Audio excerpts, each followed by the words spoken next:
We are in a cost of living crisis. The value of being a doctor and the pay has gone down in real terms. And many of us doctors, we are looking for alternative forms of income. There are many doctors who are leaving the profession for better pay, better lifestyle, but not many would consider starting a business. Most will think, it's risky, it takes a lot of work, I don't know where to start, excuse. But let me tell you, as someone that has started at least 3 businesses, this is an opportunity that should not be overlooked. And it can be a great route for you if you are looking for financial stability for the foreseeable future. In fact, I believe that all doctors should consider setting themselves up as a business as an essential life skill, and I will tell you why in this episode. So let's get real. Our value as doctors has significantly diminished over the last decade. So how can we turn that around by upskilling and creating rewarding and impactful careers on our own terms? Welcome to Disrupting Doctors' Careers. I'm your host, Dr. Abeyna Bubbers-Jones, and I'm on a mission to connect 1 million talented doctors with the best in diverse career opportunities. Before we get started, total disclaimer, nothing in this episode constitutes as financial advice. Please go ahead and discuss your options with a regulated financial advisor. So let me tell you a story. When I started my first business, I had no idea what I was doing. I had no experience in business. I had a co-founder who hadn't started their own business, Sarah, but had some experience in industry with her background in accountancy, recruitment, you name it. But what really drew me to business was really the opportunity to create something that was mine or ours at the time. Something that would provide a vehicle to take me outside of the NHS and to create an asset that could be of significant value, whether that would be in the shorter term or longer term. It was also a great opportunity to learn what I really didn't know at the time. So that business was and still is going its Medic Footprint. So that was my first ever business, can you believe? And we are celebrating 10 years this year. It's quite unusual for anyone to have a business going that long, let alone their first business. But there you go. Anyway, let's jump back to the topic and why I'm talking about this. So I know that a lot of doctors these days are really worried about finances, especially with the increase of cost of living. Salaries for doctors aren't as great as they used to be. And we're all looking for side hustles, right? We're all looking for secondary form of incomes. A lot of us are also looking for better paying jobs. But starting a business always feels like it can be super, super risky, right? And when we think of businesses, we think of startups, we would think of having to raise funding, we think of VCs, we think of heavy. I don't have time for that. So let me tell you something that I'm getting into more. It is starting a business or growing a business with minimal resources. You may have heard or read a book called The Minimalist Entrepreneur. I would definitely recommend it. But the concepts around this are that pretty much anyone can start a business. It's so easy to start a business these days. Particularly with all of the social media platforms, becoming a creator. And there are so many tools that takes the headache out of traditionally setting up a business, that makes it easy for you to focus on what you love. So why aren't more doctors doing this? That's the question I always have. And I know there's a concern because there's a huge barrier of what we perceive starting a business should look like. So let me start by sharing with you one of the easiest ways to set up a business is to become a business yourself. You are a walking, talking business. And I believe that all doctors should see themselves as that, regardless of whether you're employed or self-employed. We see a lot of doctors who go into consulting because it's pretty easy to do. You're essentially giving advice to companies, and that's what we do anyway in our job. We give advice to patients. So the transition in mindset isn't that different. And all you need to do is just position yourself and start charging for your time. Or more importantly, as you know, I like to say, your value. This is an easy first step into any sector that you're looking to move into. For a lot of people, health tech, but you can do it to any particular sector. But one of the reasons it tends to be quite popular is because it can be done as a side hustle and alongside your clinical work, if that's something that you are continuing to do, which a lot of doctors do. So the great thing about this is that when you run a business, especially if you are a solopreneur, you have the opportunity to charge what you want. So directly influence your earnings. So as you know, if you're working as an employed doctor, which a lot of us are used to, especially in the NHS, you get told what you'll be paid, right? There isn't really much negotiation. I get it. There's lots of benefits, especially in the public sector when it comes to standardization of salaries. There's a good reason for that. But there is a ceiling as to how much you can earn. This is also similar in industry. There tends to be, it's a bit less of a ceiling, but that ceiling and benchmarking process is still there depending on the role that you take. Whereas when you are running your own business, you can charge what you like. Obviously, there is a lot that goes into that decision making. At the end of the day, it's what people want to pay or companies want to pay, but you get to decide, right? So what better than that? You can see that glass ceiling falling away as we speak. I know one particular doctor who works in public health and continues to work in public health alongside doing some consulting work. And so actually most of their salary, or their income, I should say, is the consulting work. And we're talking a 6-figure salary. This is what they pay themselves, right? The clinical work or the public health work is something that they really enjoy and has kept up deliberately because it's something that they personally get a lot of value and joy from. And actually having that balance, I've seen a lot of doctors having that balance of clinical and non-clinical, they find a lot more rewarding. There's a lot more meaning in the clinical. You may have heard one of the previous podcasts with the Microsoft CCIO, Umang Patel. I've known him for a long time and he's been through a lot of health tech companies, including Babylon. But the interesting thing about him is that he still works as a pediatric doctor 1 day a week. And he's been doing that since the very beginning, which is incredible. It's awesome and it's incredible. But the whole idea behind this is do not underestimate how starting up your own business can really help you to control your income potential and remove that limit that you may experience in an institution or an organization that you're working for. So the next point. So a lot of us go and buy a house, right? Why do we buy houses? Why is that so popular? Why do we get out mortgages and put out a lot of money and probably spend more on the house in our lifetime than the value that it is when we buy it? Because the value of that house is likely to increase significantly over time.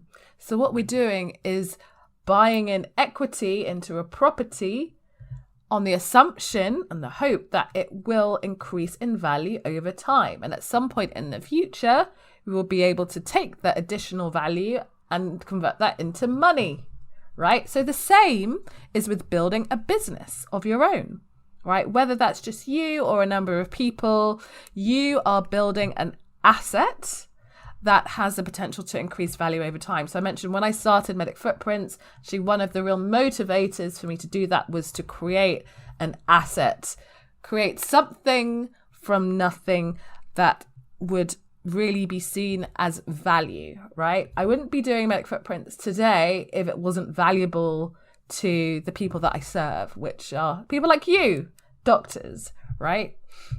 And also, it's not just about building that value.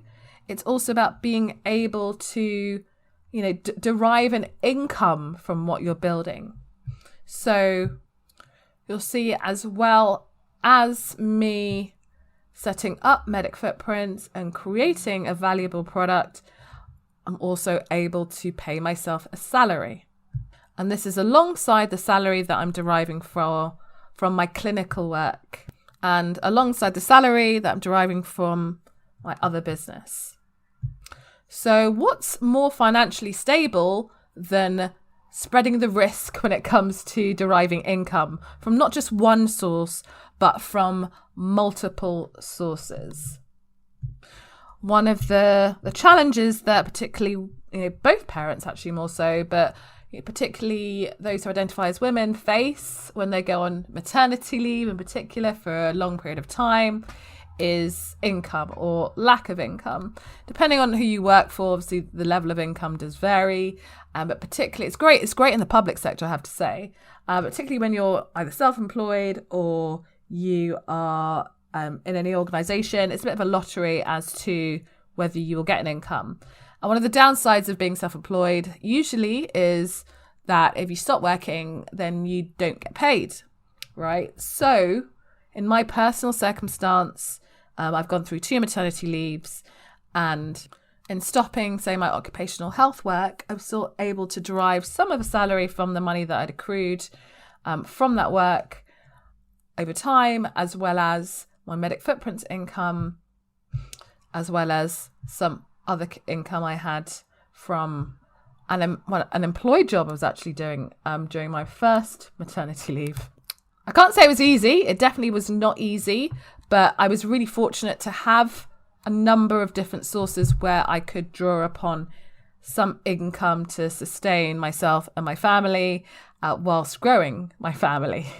So my question for you is, in going and moving towards financial stability, have you maximized or optimized your income streams? And don't get me wrong, they don't have to be you formally. The best income streams are those that are, in inverted commas, passive. So those that will keep on running when you are not working. And going back to the house example, this is why a lot of people invest in housing, simply because they will rent it out, they'll do a buy-to-let, and this is where the passive income, in inverted commas, comes in. My next point is all about understanding numbers, understanding finances. So as doctors, particularly if we came into medicine from school, for example, not many of us are really adept when it comes to financial literacy, and that is an important opportunity that's missed by most, not all, but most of us. Especially if we're employed. At the end of every month, we're given a PAYE slip or a payment slip, and you actually don't have to do anything and you don't have to understand anything, right? So I noticed a few things when I started a business. 1, I was scared of anything accounting related. 2, I didn't really understand anything accounting related. And 3, I realized actually that tax is actually our biggest expense in life and will not ever go away. So when you become self-employed, understanding your tax burden is essential. It's hugely essential because that affects not only you, but your family. So without getting into more details on finances and tax, my take home for you is make sure you really understand the numbers, particularly because that understanding, that financial literacy, particularly if you're moving to industry, is hugely, hugely relevant and will help you stand out when it comes to applying for jobs, particularly in industry, because this is what they're looking for. They're looking for doctors who have that commercial know-how, understand the value of the product or the service they're delivering. And these are people who are more likely to be promoted to senior level roles because they have a better overview or understanding of the business. Because at the end of the day, all businesses, they run on money. Without money, they don't run. So it's your responsibility to really become financially literate, especially if you want to future-proof your career and future-proof your life. My advice for everyone is get a great tax accountant and get a great independent wealth advisor or financial advisor. They will be your best friends for life. And finally, I went to an event not that long ago. It was a well-known venture capitalist networking event, and I bumped into a medical student who wanted some advice on developing their careers beyond medicine. They decided they didn't really want to do medicine anymore. They weren't really sure how to get into industry, and they were really confused.com. He said to me, I don't have any experience. I don't really know what to do. And so throughout that conversation, it became apparent that he did have experience, quite a lot of experience, but he didn't identify this experience. So this person had started selling items on eBay and actually building a business that way. So leveraging the existing platform, selling products, earning money. And apparently that had been quite successful, but then due to medical student life, hadn't managed to keep it up as much as he would liked. But at that point, my jaw dropped because I was like, hey, hold on a second. You clearly have a lot of commercial business experience just based on that activity. Whether it was successful or failed, it doesn't matter. You understand the importance of valuing a product. You clearly understand numbers. You clearly understand marketing. You know how to leverage existing online platforms. This is what companies are looking for. It doesn't really matter whether you've specifically worked in a sector. It is how you articulate your expertise and your experience and what you've proactively done on your own to demonstrate how those transferable skills will be relevant to the job that you're applying for, the sector you're going into.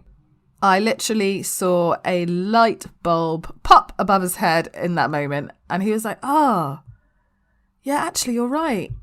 Do you know, it's so funny where people don't see what's really right in front of them or what they actually already have that can help them move towards their next stage. They keep on scrabbling to say, oh, I don't have this or I don't have that. But actually, please, if there's any take home for this, leverage your existing skills to do what you love most. So if you're thinking, you've come at the end of this and you're thinking, hey, I don't know. I mean, setting up a business, you know, it might work for me, but I've got no idea what to do when it comes to setting up a business or what that business should even be about. I would say start with one thing that you know you love doing. Because at the end of the day, if there's a market for that, i.e. people would pay for it. This does not have to be medicine related, by the way. In fact, sometimes it's better if it's not. But if it's something that people, you know people would pay for, and the way you'd find that out is asking your target audience or potential customers, Googling to see whether any existing or companies selling this product or service exist. That's a really good sign. So if it is something that people would pay for, then do it.